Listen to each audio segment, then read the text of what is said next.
Muy buenas tardes. Nosotros somos el grupo número 6. A nosotros nos correspondió hablar sobre los movimientos articulares sinoviales y especiales. Mi grupo está conformado por María Fernanda Vaca, Gerly Selene Urbano y quienes habla, Ferney Alberto García Morales.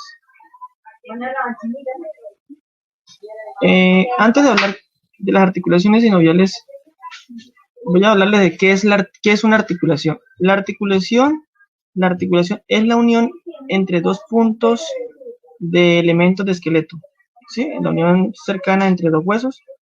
Esto se denomina articulación. ¿Y qué es una articulación sinovial?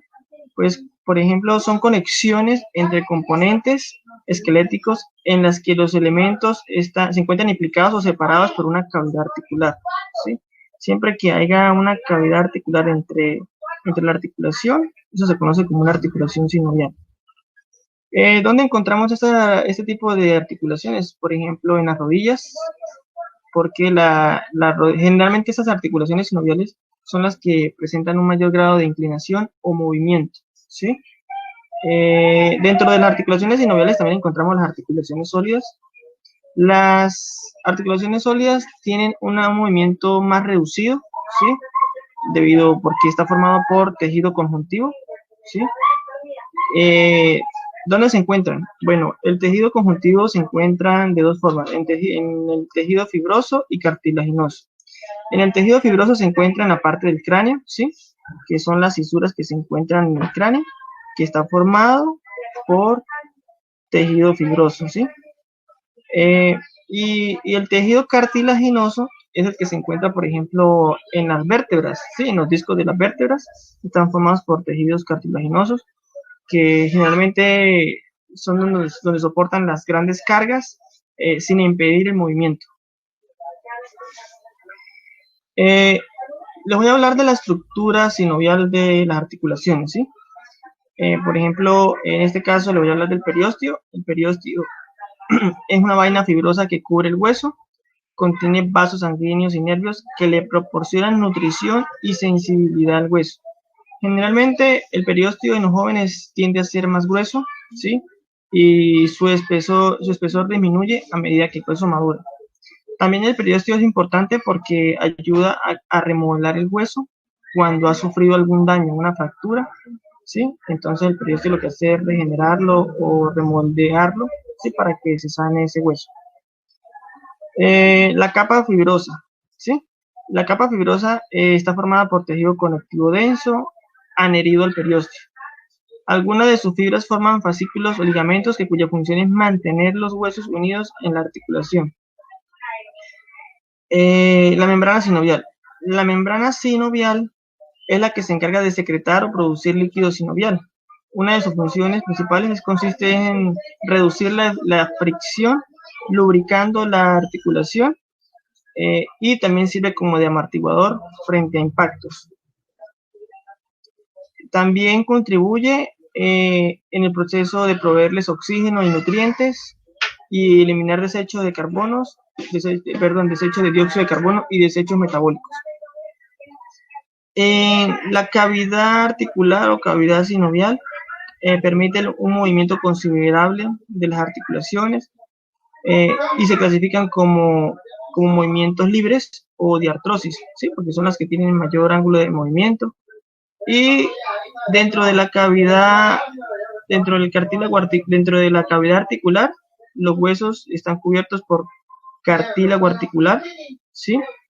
Que se encarga de cubrir las superficies articulares de los huesos con una superficie lisa y resbaladiza que ayuda a reducir la fricción frente al movimiento y por lo general cuando este cartílago articular se degenera o se desgasta, produce lo que llaman artrosis, un dolor bastante intenso en las articulaciones. ¿Qué es el hueso esponjoso? Bueno, el hueso esponjoso, su función principal es proporcionar soporte mecánico y de protección a menor escala y a más largo plazo participa también en funciones metabólicas. El hueso compacto, ¿sí? Constituye la parte externa de las estructuras óseas El hueso cortical es denso y compacto y representa el 80% del esqueleto. Su función principal es proporcionar soporte mecánico y protección a menor escala y también participa en procesos metabólicos. La cavidad medular, ¿sí? Es la parte media del cuerpo de los huesos largos y corresponde a la diáfisis.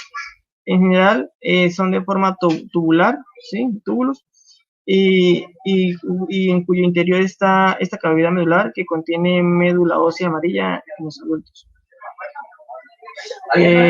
Bueno, Bueno, los movimientos sinoviales se agrupan en 4 categorías. La primera es deslizamiento, donde encontramos movimiento de hacia adelante, atrás, de un lado al otro, como es el caso de la mano y del pie, en los espacios intertercianos e intercarpianos.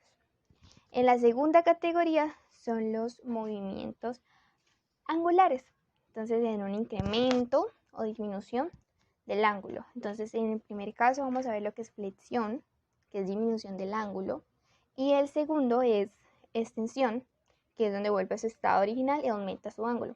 Entonces aquí vamos a encontrar un ejemplo de lo que es articulación del codo y articulación de la rodilla. La segunda parte es la flexión lateral. Aquí es donde va a estar la articulación intervertebral, que es cuando el cuerpo se inclina hacia un lado. Y la abducción, que es cuando la articulación se aleja de la línea media. Entonces vamos a encontrar lo que es la articulación del hombro y de la muñeca. La circunducción es el movimiento circular de la posición distal de una parte del cuerpo. Y vamos a ver como ejemplo lo que es la articulación de hombros y cadera. En la tercera categoría, que es rotación, es cuando la articulación gira alrededor del eje longitudinal del cuerpo. Y vamos a ver lo que es la articulación atlo-absidea.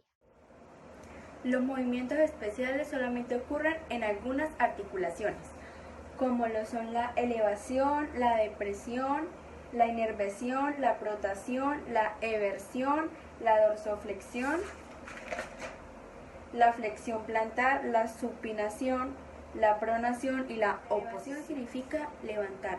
Es un movimiento ascendente de alguna parte del cuerpo, como por ejemplo el abrir la boca. A continuación veremos una imagen de un ejemplo de elevación. Presión significa presionar hacia abajo. Es un movimiento descendente de alguna parte del cuerpo. Un ejemplo que podemos encontrar en este sería el abrir la boca para desplazar hacia abajo la mandíbula. La inversión es doblar hacia adentro. Es el movimiento medial de la planta del pie en las articulaciones intertacianas. La eversión es doblar hacia afuera. Es el movimiento lateral de la planta del pie en las articulaciones intertacianas.